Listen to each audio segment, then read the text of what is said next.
Varahi silks వారి grand festive celebrations పొందండి 10,000 రూపాయలు ఆపై కొనుగోలుపై బంగారు నాణెం ఉచితంగా. అందరికీ నమస్కారాలు.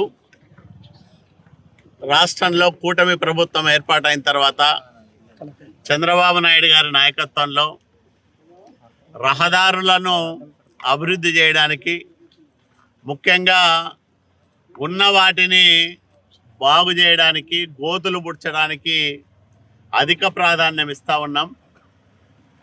నేను రెండోసారి ఎమ్మెల్యే అయిన తర్వాత గతంలో అర్ధాంతరంగా ఉన్న సముద్రం గొల్లపల్లి అది గలగల రోడ్లో 26 కోట్ల రూపాయలు విలువ చేసే రోడ్లను పూర్తి చేశాం. అట్లాగే రాయదుర్గం బళ్ళారి రోడ్డులో సోమలాపురం వరకు రహదారిని బాగు చేయడానికి 6 కోట్లు మంజూరు చేయించాం.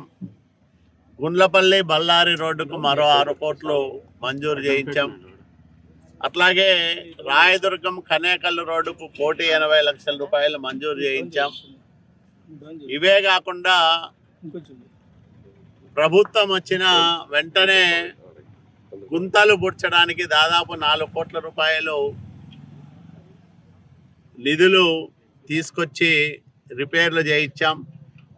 మళ్ళా ఒక 70 లక్షల రూపాయలు మంజూరు చేయించుకొచ్చి అత్యవసర మరమ్మతులను పూర్తి చేశాం. ఇంకా ఒక 4 కోట్ల రూపాయలకు ప్రతిపాదనలు పంపించాం. ఇవన్నీ చేరితే 50 కోట్ల రూపాయల పైగా ఒక్క ఆర్ఎన్బి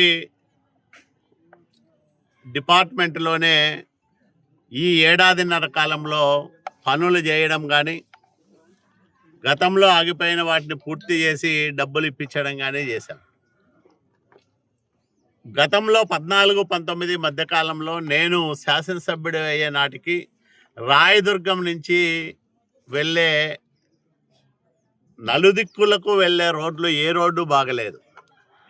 ఇటు బళ్ళారైనా, అటు గుమ్మగట్ట అయినా, ఇటు అనంతపురం అయినా, అటు కనేకల్ అయినా, ఇటువైపు మొలకాల్మూరైనా ఏ రోడ్డు బాగలేదు.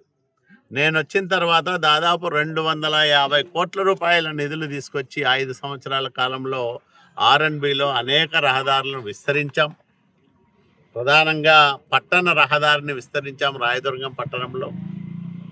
అట్లాగే గ్రామీణ ప్రాంతాల్లో కూడా ప్రధానమైన రోడ్లన్నీ కూడా నిర్మించడం జరిగింది. ఈ సంవత్సరం ఈ ఏడాదిన్నర కాలంలో ఇన్ని పనులు చేశాం. తీవ్రమైన ఆర్థిక ఇబ్బందుల మధ్యనే ఇన్ని పనులు చేయగలిగినాం. వచ్చే ఆర్థిక సంవత్సరంలో మరిన్ని రోడ్లు తీసుకొస్తాం. ప్రధానంగా మాకు 2 రోడ్లు అడిగాం ముఖ్యమంత్రి గారు వచ్చినప్పుడు. కళ్లెం శ్రీరంగాపురం ఒకటి, మాల్యం రూపనగుడి రోడ్డు ఒకటి. ఈ 2 ప్రధానమైన రహదారులు. ఈ 2 రహదారులకి దాదాపు 56 కోట్ల రూపాయలు ఖర్చు అవుతుంది. వీటిని మంజూరు చేయమని ముఖ్యమంత్రి గారికి విన్నవించడం జరిగింది.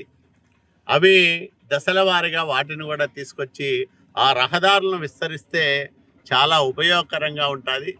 ఇన్ని కార్యక్రమాలు చేస్తూనే, ప్రజా సౌకర్యాలు మెరుగుపరుస్తూనే సంక్షేమాన్ని పెద్ద ఎత్తున చేస్తున్న ఏకైక ప్రభుత్వం చంద్రబాబు నాయుడు గారి ప్రభుత్వం, ఆంధ్రప్రదేశ్ రాష్ట్రంలో ఉండే ఎన్డీఏ కూటమి ప్రభుత్వం అని గర్వంగా ప్రకటిస్తూ ఉన్నాం.